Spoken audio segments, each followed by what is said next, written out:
What's going on, everybody? This is Stever, and welcome to my Game Hunting Chronicles. Sorry, the game shelves are a little empty. Video coming soon on that.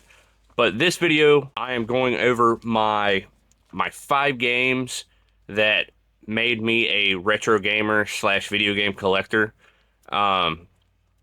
This video was inspired by Jay from Square Pigs' latest video. I seen it today on my lunch break, and I was like, man, I have to do a video responding to his, giving him my 5, and then my 1 honorable mention, which is kind of cheating, but, you know, you'll have that on them big jobs. But guys, with that being said, let's get into the video. Alright guys, for honorable mention number 1, well, it's the only honorable mention, actually. It's not a game, it's a system that has several games on it. It is the Super Nintendo Classic. I picked this thing up when it was brand new. I absolutely love this system. This got me falling in love with Super Mario World again, Legend of Zelda: Link to the Past. It has some absolute bangers on this little system. The controllers are chef's kiss. But yeah, this is what got me to dig out all of my Super Nintendo games from childhood and then like display them on a shelf, and then that ended up causing me to like want to go buy more video games and put them on a shelf because I loved how they looked, and it got me really inspired to collect all of my games from my childhood, and then that turned into my collection now. But yeah guys, that was my 1 honorable mention for the day. We're kind of going to go in like reverse order.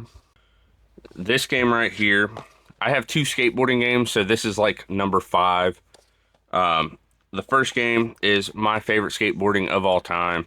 It's my favorite Tony Hawk game. It's Tony Hawk's American Wasteland. I remember playing this on GameCube so much. Like, if I had one game on GameCube that I played the most, it was this game.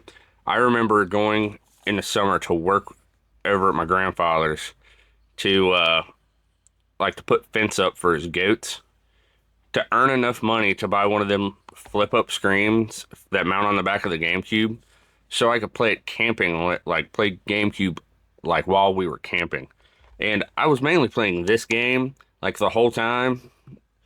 It was such an awesome memory. It was like an actual cool, one of the core memories I have with my GameCube is playing this on that little flip-up screen that I worked hard to earn, you know what I mean? Alright, the second skateboarding game is probably the best skateboarding game of all time, in my opinion. Tony Hawk's American Wasteland is my favorite, but this is by far the best. It has the best physics, has the best map for skating. I remember getting this when I was in middle school, I believe. Everybody's like, oh, have you seen Skate? And I wasn't into gaming. I played video games, but I wasn't in the know. Didn't watch Nintendo Directs, Xbox showcases. I didn't watch anything about new up and coming video games, but I did see a GameStop ad or whatever about Skate, and this game was insane. I just remember getting absolutely bodied by security guards in no skate zones. And then the Flick It system is awesome. It led into the Skater XL type control scheme. I enjoyed this better, so you don't have to steer with the triggers like in Skater XL. It's just more user friendly in my opinion. All right guys, this game right here is my childhood. I remember getting a PS1 for Christmas one year because my one uncle was a notorious dude gift giver on Christmas.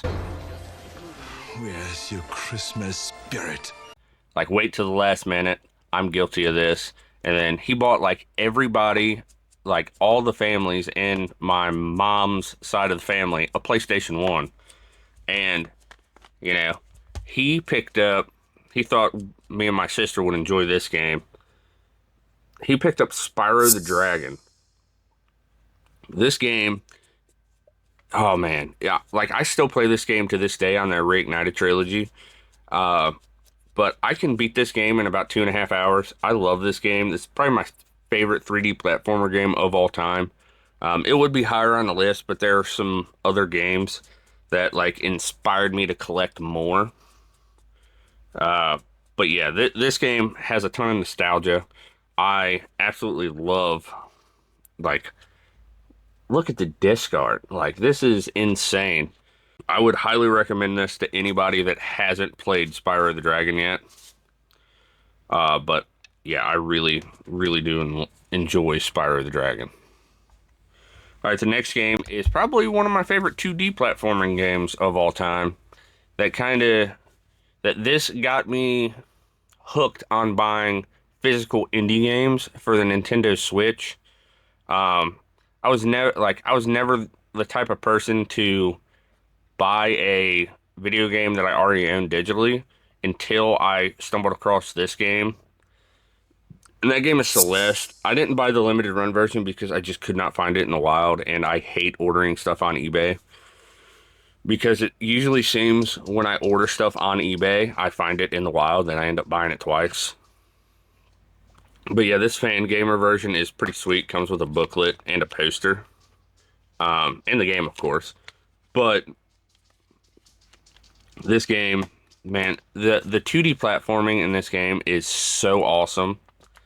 I don't know, like, I don't know how they came up with the design, how you can just run through sections of levels so quick, and then when you die, you automatically restart the section, and then it has an autosave where you have to, like, pretty much you just get to the section and you autosave. If you can't get past it, you can leave and then come right back.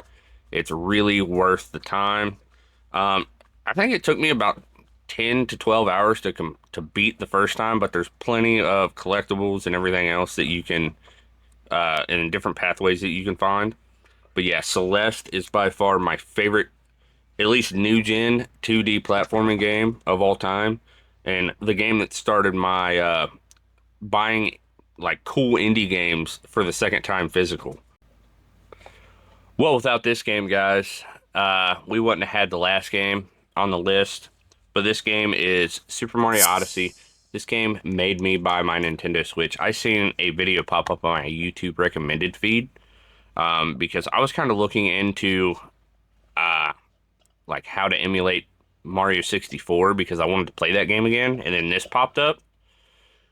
So like the mechanics in this game are so addictive. Like you can throw Cappy, jump on Cappy. You get the way higher like elevations that I didn't like nobody thought you could do in a Mario game. You can jump way higher, jump way longer. You can get to places you're like, how in the world am I going to get to that spot over there in the sand dunes?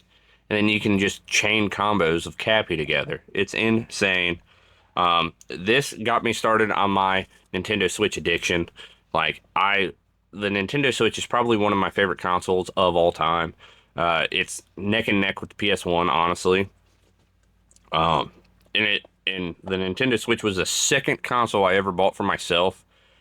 And then, that's what introduced gaming to my nephews. And I don't know if that's a good thing or a bad thing, but they love to play video games now. Um, but yeah, Super Mario Odyssey, absolutely stellar game. And all right, guys, here is the last and final game. And I'm sure you guys have a hunch of what it is. I've talked about it, I think, in my last 3 videos. But this is a 2D platformer on the Super Nintendo. My favorite Super Nintendo game of all time. The most nostalgic game. The game that has the most memories for me. And that is Super Mario World. This is my OG copy from childhood. I remember playing this game with my mother. And she was the one that got me into gaming in the first place. And then, like, I would watch her play this and be mesmerized that she could get past the first level. And then she would beat it. She would, like, play it one playthrough or two play sessions and beat the game. And then I was just mesmerized. And so a couple years ago, when she passed away, unfortunately, that's kind of when I started game collecting again.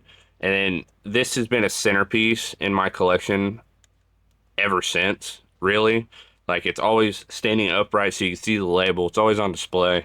I want to actually play this cartridge again, because usually when I play Super Mario World, I usually just look up the SNES Classic or play it on the